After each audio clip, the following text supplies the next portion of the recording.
Docteur Éric Parra, bonsoir. Bonsoir. Merci d'être parmi nous ce soir. Vous êtes donc le chef du service de pneumologie de l'hôpital du Haut-Nez. En plus de votre métier, on le sait, vous œuvrez beaucoup dans la lutte contre le tabac, mais aussi depuis plusieurs années pour l'intégration de la médecine traditionnelle polynésienne dans les soins aux patients. Avant d'évoquer la situation au CHPF, j'aimerais que l'on parle de cette nouvelle loi Tabac 2 qui veut notamment à nouveau une hausse, mettre en place une nouvelle hausse du prix du tabac. Est-ce que ces hausses successives sont la solution selon vous ? C'est une partie de la solution, mais ce n'est pas la solution. C'est une politique qui est en échec un petit peu partout dans le monde, et en particulier en Polynésie. On sait que c'est quelque chose d'obligatoire, mais ce n'est pas comme ça que ça marche. Il faut chercher autre chose, une autre voie. Et cette voie elle est intéressante puisque notre ministre s'est rendu très récemment en Nouvelle-Zélande, parce qu'en Nouvelle-Zélande, en 10 ans, ils ont réussi à faire baisser le tabagisme de 50%. Donc c'est spectaculaire et c'est unique au monde. Avec quelle solution alors ? Alors les solutions, on ne les connaît pas très bien justement, c'est pour ça qu'on est parti là-bas pour un peu se renseigner, mais la solution elle est culturelle. Ils ont eu une attitude très communautaire auprès de populations maoris qui fumaient à hauteur de 40% comme en Polynésie et qui aujourd'hui sont à 19%. Donc on ne sait pas trop comment ils ont œuvré. Oui, le prix, les interdictions, bien entendu, c'est obligatoire, mais on sait que le tabac, si on stigmatise les fumeurs, ça ne marche pas. Un meilleur accompagnement peut-être ? Tout à fait. Tout à fait. Et puis une démarche vraiment sociétale. C'est très important. On parle à une société. C'est un mal sociétal. On vient de le voir dans le reportage. Nos professionnels de santé, hôpital sans tabac, c'est obligatoire. Il faut que nous, les professionnels de santé, nous donnions l'exemple. Alors nous allons y venir tout à l'heure. Les derniers chiffres en Polynésie font état de 70 000 fumeurs. C'était en 2022. Vous, aujourd'hui, en tant que professionnel de santé, quel est l'état des lieux que vous faites en 2025 ? Oh, il est catastrophique. Toutes les maladies, l'hôpital est sursaturé en grande partie par des maladies liées au mode de vie et le tabagisme rentre avec l'obésité. Ça fait mauvais ménage, mais à hauteur ça dépasse l'inimaginable. Les cancers, les maladies cardiovasculaires, les maladies respiratoires, les maladies rénales, enfin, énormément de maladies, ça génère des coûts de santé absolument monstrueux.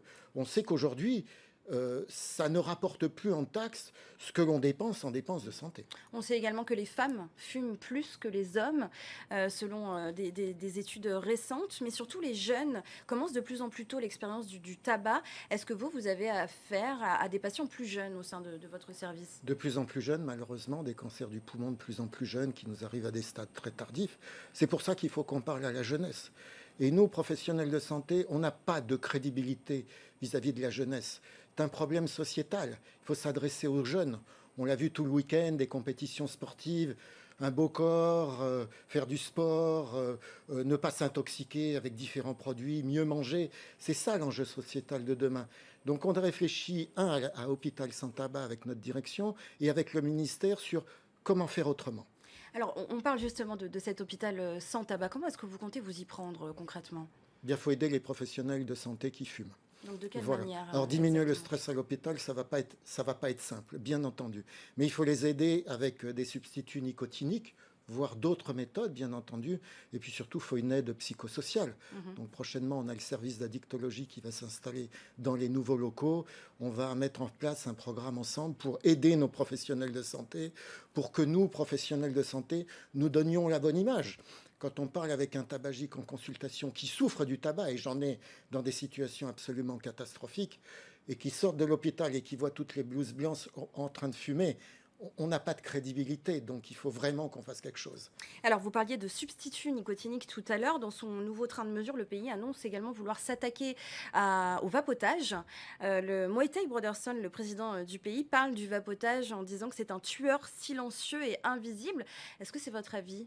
Ah oui, tout à fait, bien entendu. On a déplacé le problème du tabagisme, où on dit on vend moins de tabac, donc il y a moins de fumeurs. C'est pas vrai du tout. Le taux de fumeurs, autour de 42%, il change pas.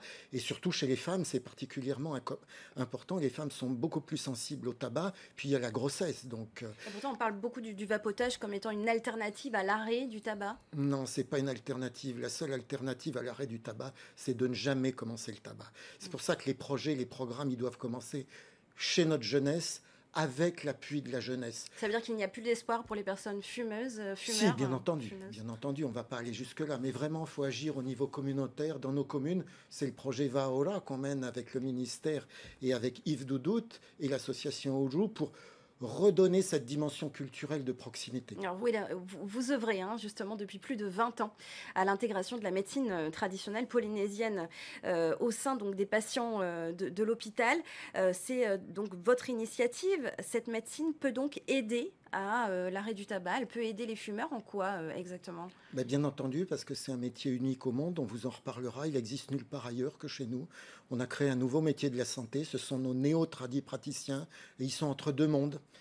Ils comprennent notre monde, ils comprennent le monde de la médecine traditionnelle, ils font le pont entre tout le monde, et c'est vraiment des acteurs de proximité très intéressants, parce qu'ils ont un savoir-faire qui est unique.